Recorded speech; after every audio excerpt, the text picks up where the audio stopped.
Hello everyone! With the beta of a completely new region, there is a ton of new content coming with patch 7.0 and snezhnaya, especially the 3 upcoming new characters, Odette, Alyosha, and Cryo Traveler. Usually I make individual videos on each character near the start of the beta, but unfortunately I didn't get the time to do so. And with the most recent version 3 of the beta bringing in some changes, I thought it would be best to include this typically significant beta update so we have the most recent info on all the characters. So let's take a look at all 3 of the upcoming 7.0 characters and see how strong each of them currently look. But as always, remember that this is early information from beta, so very subject to change before official release. Now while you're playing Genshin or any game, you will inevitably have to charge your devices to continue playing, whether you're at home or on the go. To help with this, Ugreen, the sponsor of this video, has officially partnered with Honkai Star Rail to release the limited edition Ugreen and Honkai Star Rail collectible gift box, containing high quality electronic products all themed after Yao Guang, including extra collectibles that only come with this gift box, such as the acrylic stand, tin badge, holographic ticket, and pouch. In addition, you'll get an ultra slim Qi 2 certified 15-watt magnetic charger with Yao Guang aesthetics. It comes with 10,000 mAh capacity, allowing you to charge your iPhone for instance around 2 times, and also includes a built-in cable for added convenience. You'll also receive a pocket-sized 65-watt fast charger with a foldable plug that's easy to toss into any bag. To fit well with the charger, you'll even get a strong, durable, and retractable Yao Guang cable for all your charging needs. All their products are specifically designed to be portable friendly, allowing you to carry and use them while on the go. And with their special Find Track device, if you're an Apple user, you can track anything tagged with the Find Track if they get misplaced. And if you need even more power outside of what the gift box provides, you can get the Ugreen Nexode Pro Power Bank Honkai Star Rail Edition, which can easily charge 3 devices at the same time, while giving you all the details with its smart display. Ugreen has previously partnered with Genshin to release Kenichi themed products, which I personally have and still use today because of their fast and efficient charging. They are very high quality in both aesthetics and function, and the newest Yao Guang themed products are no different, pretty much acting like unique Honkai Star Rail merch with actual practical use cases. If you want to get your own Yao Guang themed charging utilities by Ugreen, as well as the ability to enter Ugreen's special giveaway for a chance to win a gold collectible and more, check out the link in the description and comments below. Thank you to Ugreen for sponsoring this video, and with that, let's get back into talking about 7.0. Before we get into each of the characters' kits, we should first go over the stellar reactions because all of the upcoming characters in 7.0 play around them. Since Sandrone already introduced stellar conduct into the game, I'm going to assume you have some understanding of stellar conduct already, but just in case, here is a summary of the reaction that I've already outlined in previous videos. The one thing I can clarify now is that based on in-game testing, the stacks the Polestar field gives is based on elemental application, including Cryo and Electro Swirls, and you can get more stacks in AoE when different hits apply on different enemies. But in 7.0, there will be a new stellar reaction added to the game, Stellar Swirl, which is specifically Cryo plus Anemo. Instead of dealing Cryo damage and spreading Cryo onto nearby enemies, which regular Cryo Swirl does, Stellar Swirl is much different. When you trigger Stellar Swirl by applying Anemo onto an enemy that already has Cryo, Radiant Stellar Swirl will be enabled and the reaction will deal Anemo Stellar Swirl damage and create a vortex on the field. This vortex will remain on the field for 3 seconds and will grow if you trigger additional Stellar Swirl reactions. Afterwards, the vortex will explode, which allows you to jump high in the air, but more importantly, also deals AoE Cryo Stellar Swirl damage, with its damage in AoE scaling with the number of Stellar Swirl reactions you triggered within its 3-second duration. Triggering 1 to 2 Stellar Swirls gives a reaction multiplier of 2 for the vortex explosion, but triggering at least 3 gives a reaction multiplier of 3 for the vortex explosion. Triggering more than 3 within 3 seconds doesn't increase its damage, only the AoE size, and if you trigger 6 stellar reactions before 3 seconds, the vortex will explode early. So Stellar Swirl has 2 kinds of reaction damage: Anemo Stellar Swirl damage when you trigger the reaction to create the vortex and when you trigger additional stellar reactions that grow the vortex, and the final vortex explosion damage which deals Cryo Stellar Swirl damage. How Stellar Swirl's reaction damage is calculated is very similar to how Lunar Charge and Lunar Crystallized reaction damage are calculated. It will count any characters that took part in the elemental aura of the reaction as contributors and calculate the individual damage number for each. Then it ranks all the damage numbers, giving the lower damage numbers less weight before adding them all up to get the final damage. And of course, certain characters can deal direct Stellar Swirl damage with their abilities, which will also scale off the original abilities multipliers and stat scaling on top of things like stellar damage percent, crit, and EM. Lastly, Stellar Swirl and Stellar Conduct can both be triggered at the same time in the same team. However, with the Polestar field active, Radiant Stellar Conduct will take priority. priority. So units that have both Radiant Stellar Conduct and Radiant Stellar Swirl in their kits will prioritize being Stellar Conduct oriented if you trigger both reactions at the same time. Also, you may see the word Stellar Glimmer in kit descriptions. That's just another word for doing either Stellar Conduct or Stellar Swirl. Now, let's briefly go over the character kits, starting with Odette. She's a 5-star Cryo Sword user who scales with crit damage, and she enables the team to trigger both Stellar Conduct and Stellar Swirl, while also buffing the base reaction damage of both. Her elemental skill is basically her entire kit. When used, she summons a Dance Double on the field, which is a turret that deals AoE cryo damage every 2 seconds. Then, for 6 seconds after you spawn her Dance Double, you gain access to Odette's special elemental skill, which deals direct Stellar Conduct or Stellar Swirl damage on cast. And after using her special elemental skill, Odette's Dance Double will deal off-field Stellar Conduct or Stellar Swirl damage every 2 seconds on top of the cryo damage, depending on the team she's in. So you pretty much always want to use Odette's skill twice to make her turret deal off-field stellar damage. Now with Odette's A1 passive, spawning her Dance Double will give her 4 stacks of Marvelous Splendor, which each give 15% stellar damage percent. When Odette swaps out, she will lose 1 stack every second and give that buff to the entire team. Because of this, once Odette spawns her turret and goes off field, she will give 60% stellar damage bonus to the entire team. Odette's Elemental Burst just does AoE cryo damage, gives herself a stellar damage buff, and spawns or refreshes the duration of her Dance Double. Thus, if her burst is up, you can use her burst, then her skill, instead of her skill, then special skill to activate the stellar damage from her skill's turret. Overall though, her burst isn't very important. And lastly, her A4 passive just gives Odette stellar damage percent based on her attack, which just increases her personal damage. For her Constellations, C1 makes her special elemental skill deal more stellar damage on cast, and it increases her A1 passive Marvelous Splendor stack count to 6, allowing her to give the team 90% stellar damage bonus instead of 60%. C2 gives her Marvelous Splendor stacks an attack buff as well, and allows her Dance Double to shred Cryo and Electro Res in Stellar Conduct teams, and Cryo and Animal Res in Stellar Swirl teams. C3 is 3 skill town levels, C4 enables her burst to give the stellar damage buff to her team, and it adds coordinated Stellar Conduct attacks from Odette whenever the party deals direct stellar damage to an enemy. C5 is 3 burst town levels, and lastly, C6 allows Odette to keep her own Marvelous Splendor stacks from her A4 while also buffing the team, and it gives elevation to the entire party's stellar damage. Overall, her Constellations look pretty good at the moment, especially her C2 in teams like Sandroni's Stellar Conduct that have little sources of res shred, making her Constellations have higher priority over other choices of early vertical investment.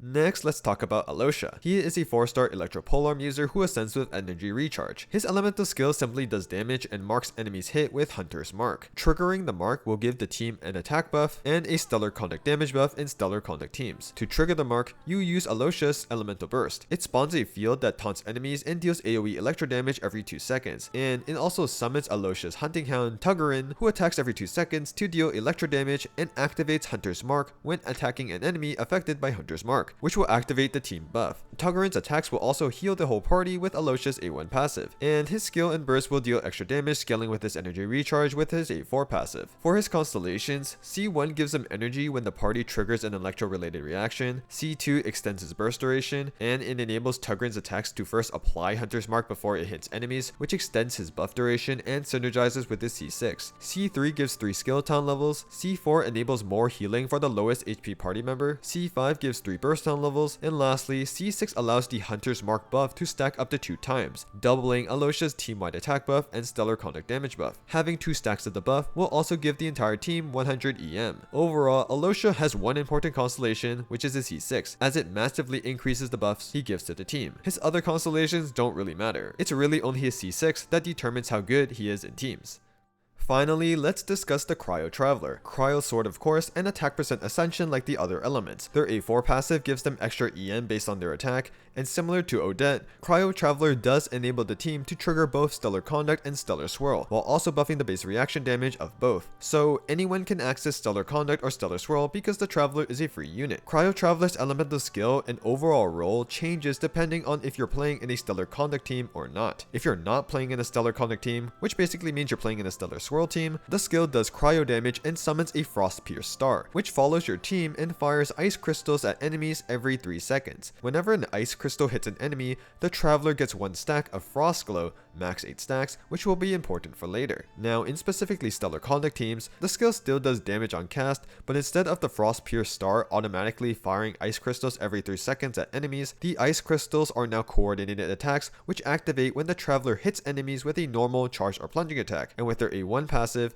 in Stellar Conduct teams, the Frost Pierce Star will give a Cryo infusion for the Traveler's attacks. So for Stellar Swirl teams, the Cryo Traveler leans towards functioning as a support, while in Stellar Conduct teams, they lean towards serving as an on-field DPS. Now, one of the things that is shared for the Traveler in both Stellar Swirl and Stellar Conduct teams is the special charge attack that was recently added for every Elemental Traveler. For Cryo Traveler, their special charge attack will be enabled after 3 stacks of Ice Point, which are gained when the team deals direct Stellar Conduct or Stellar Swirl damage. Once the special charge attack is unleashed, it will deal either direct Stellar Conduct or Stellar Swirl damage depending on the team, and it will give 2 stacks of Frost Glow. Now, the Frost Glow stacks from the special charge attack and skill are consumed when using their Elemental Burst. It simply does Stellar Conduct or Stellar Swirl damage depending on the team, and the burst will deal a lot more damage if the max 8 Frost Glow stacks are consumed. For Constellations, C1 gives the Traveler energy whenever they deal direct stellar damage with their abilities, C2 gives the active character 60 EM when an enemy is hit by an ice crystal from the Traveler skill. This EM buff will be doubled if the active character either triggers a stellar reaction or deals direct stellar damage, C3 grants 3 burst time levels, C4 increases the duration of the skill by 3 seconds, C5 grants 3 skill time levels, and C6 gives the team a stellar damage buff based on how many Frost Glow stacks were consumed when using the Traveler's burst, with the max buff being 40%. Since it's the Traveler, we will be able to eventually get all the Constellations, but the most significant ones are looking to be C2 for the EM buff and C6 for the team-wide stellar damage buff. In 7.0, we will only be able to get up to C2, so Cryo Traveler's full power will only be unlocked in the future snezhnaya patches.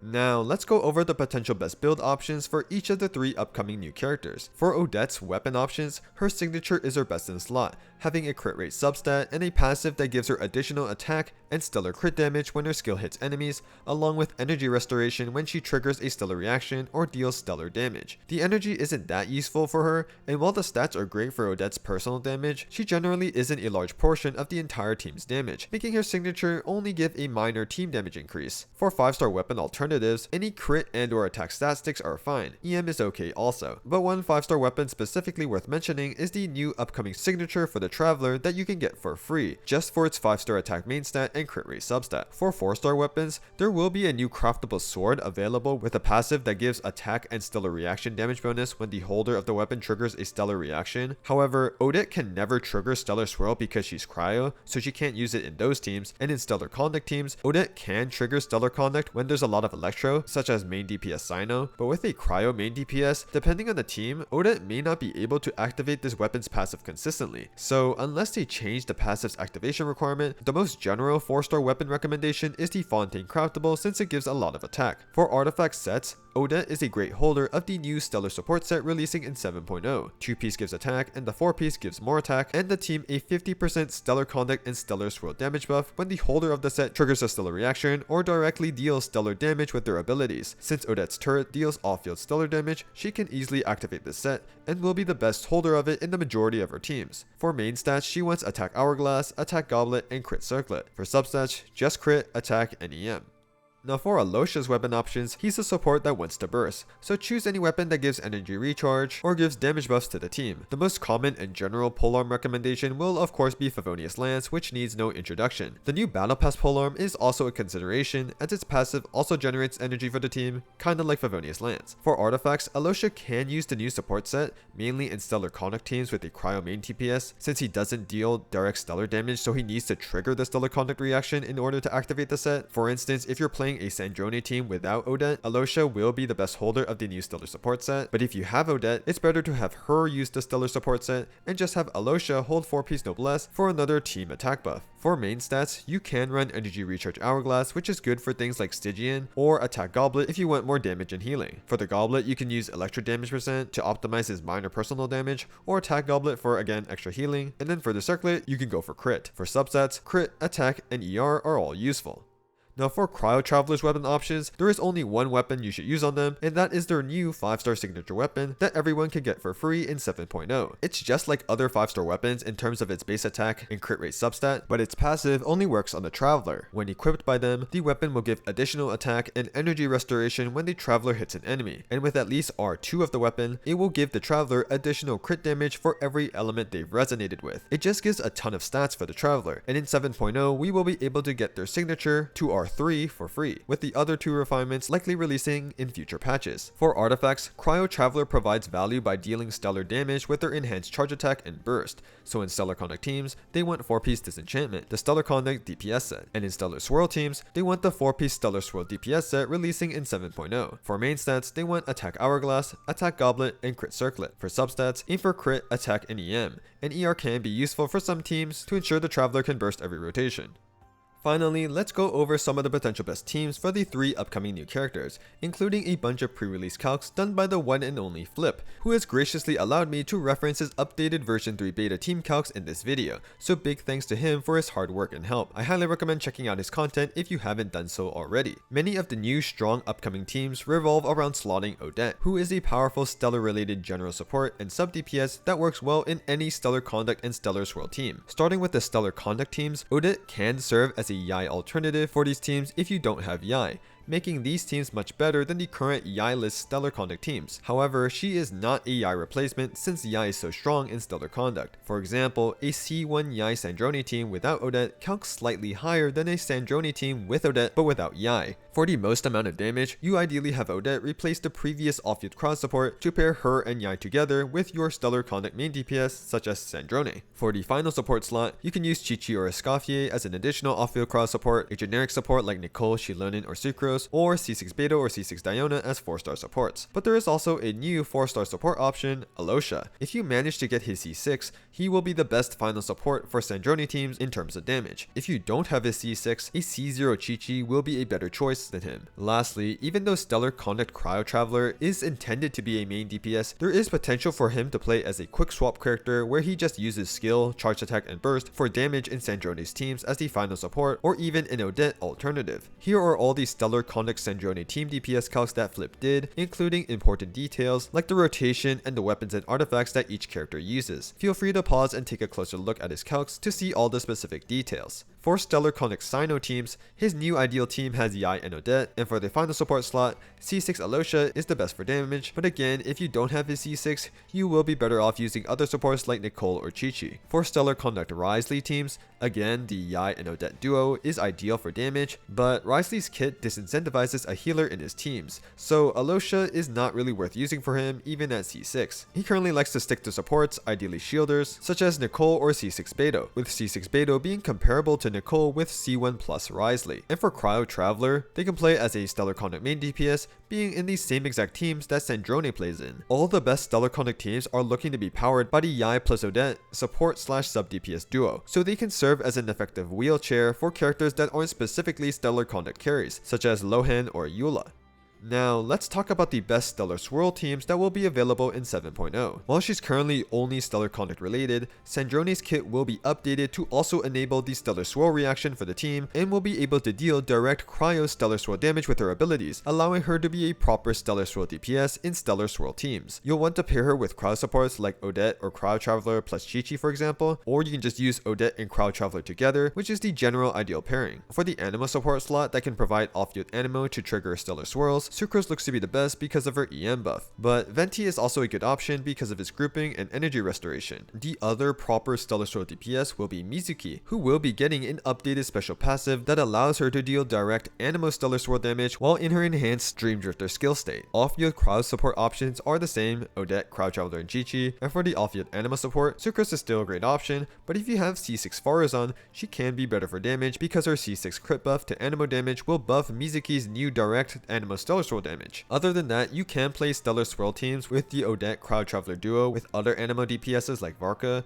which work fine but aren't anything crazy. Stellar Swirl as a whole is missing some key units like a specialized DPS and especially an off-field Animo Stellar Swirl support. Thus, the archetype is looking to get better in the future with newer characters or newer buffed characters.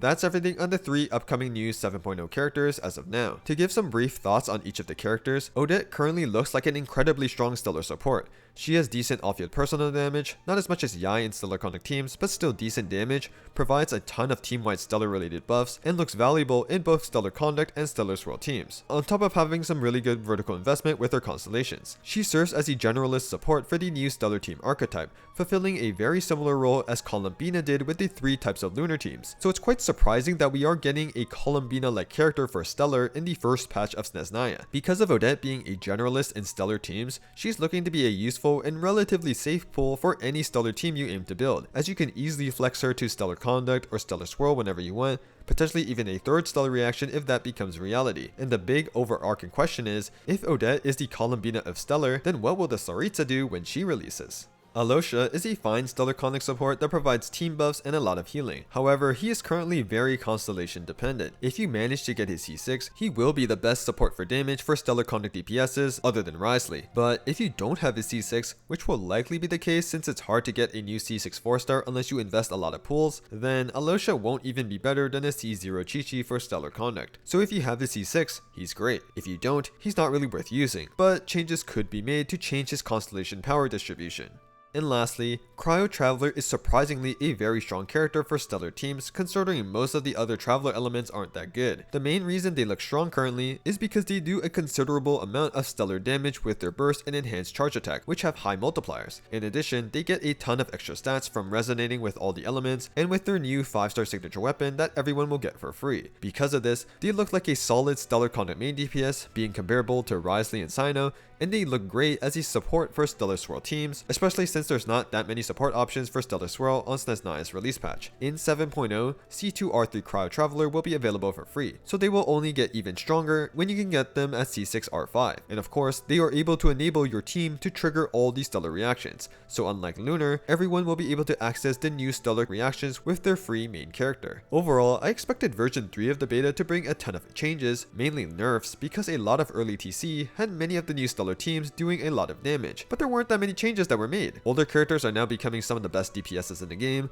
and some of the newest stellar teams such as Zendrone have DPS numbers reaching new heights we haven't seen before in existing teams at KQM standard. Thus, snezhnaya is looking to yet again increase the power ceiling of the game and also increase the floor if they continue to buff older characters. But of course, the beta is not yet over, so things can still change in the upcoming weeks. I hope this initial overview and analysis on Odette's, Alyosha's, and the Cryo Traveler's beta kits were helpful to you all. If you have any questions, feel free to leave a comment, like the video, or sub to the channel if you enjoyed. And with that, I hope you all have a wonderful day.